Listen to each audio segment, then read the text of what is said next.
उत्तर प्रदेश में इन दिनों आगरा सहित अन्य स्थानों पर कोरोना से निपटने के लिए कई तरीके अपनाए गए, लेकिन आगरा में जो तरीका अपनाया गया उसकी बहुत चर्चा हो रही है और इसे नाम दिया जा रहा है आगरा मॉडल।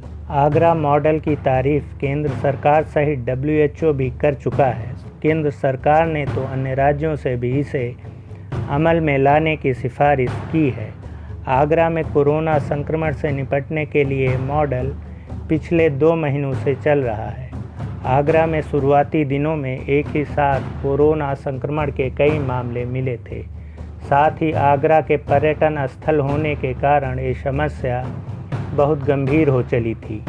इसी समस्या से निपटने के लिए एक विशेष प्रकार का तरीका अपनाया गया और यहीं से शुरुआत हुई आगरा मॉडल की। केंद्र के निर्देशानुसार जिस भी जगह पर कोरोना संक्रमण के कई मामले एक साथ पाए जाते हैं, उस जगह को क्लस्टर के तौर पर देखा जाता है। इसे लेकर स्वास्थ्य विभाग ने एक प्लान बनाया जिसे नाम दिया कंटेनमेंट प्लान। इस प्लान के तहत पूरे क्लस्टर को 3 हिस्से में बांट दिया जाता है। यही आगरा में भी किया गया। इन हिस्सों में पहला बफर जोन होता है, जिसके तहत 5 किलोमीटर के क्षेत्र में कोरोना से निपटने की तैयारी होती है। बफर जोन के भीतर 3 किलोमीटर के दायरे में एपिसेंटर या कंटेनमेंट जोन होता है, जो कि बफर जोन से ज़्यादा संवेदनशील होता है।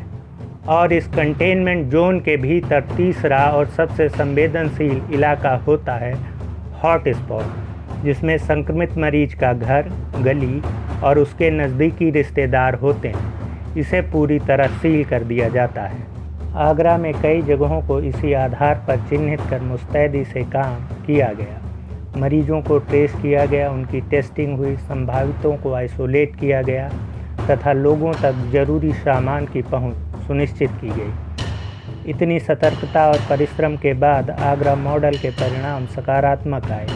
राज्य सरकार के अधिकारियों के मुताबिक आगरा मॉडल में बहुत बड़ी भूमिका प्राइवेट हेल्थ वर्कर्स की भी रही। साथ ही साथ आम नागरिकों ने भी स्थानीय प्रशासन की काफ़ी मदद की।